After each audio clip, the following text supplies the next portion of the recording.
ఉండనిస్తారా? కానీ ఒక్కటి కూడా సాయం చేయాలి. మామూలుగా మనం ఏం చేయాలి? ఎవరన్నా మన దగ్గరకు వచ్చి సాయం చేయాలి. సాయం చేస్తే మళ్ళీ మనకి ఏదో ఒక రూపంలో సాయం దొరుకుతుంది కదా. మామిడి మామ చోటు ఇస్తావా? పాలు విరిగిన కుంటి పిచ్చుకను ఉండనిస్తావా?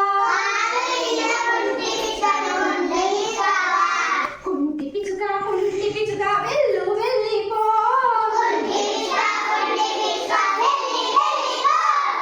కాలు విరిగిన కుంటి పిచ్చుక దూరం వెళ్ళిపో.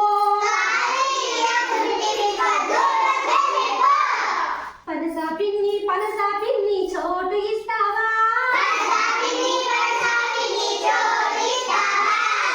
కాలు విరిగిన కుంటి పిచ్చుకను ఉండనిస్తావా?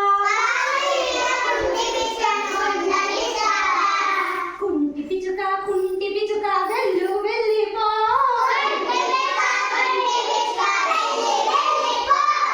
కాలు విరిగిన కుంటి పిచ్చుక దూరం వెళ్ళిపో.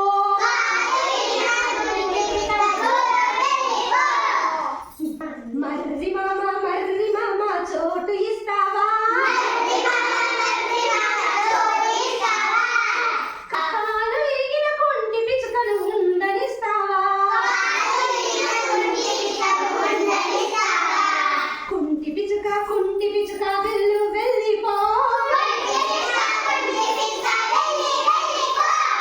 కాలు విరిగిన కుంటి పిచ్చుక దూరం వెళ్ళిపో. పాపం కదా. అరటి అన్న చోటు ఇస్తావా?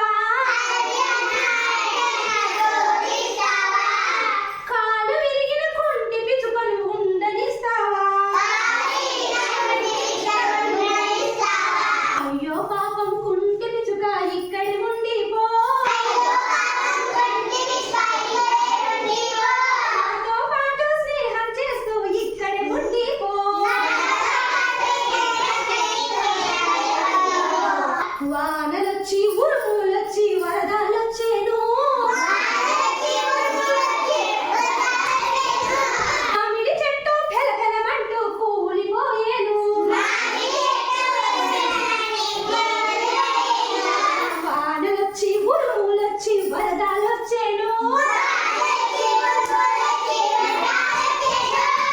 పనస చెట్టు పెలపెలమంటూ విరిగిపోయేను. వానలొచ్చి ఉరుములొచ్చి వరదలొచ్చేను.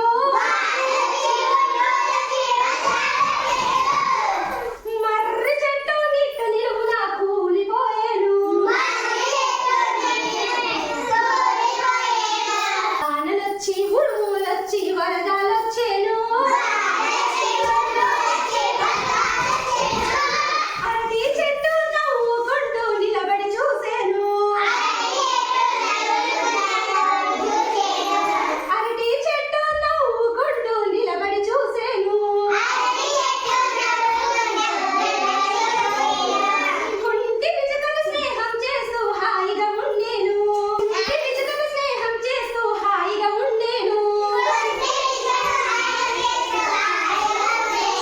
ఎందుకని అరటి చెట్టు బాగుంది చెప్పండి. ఏం చేసింది?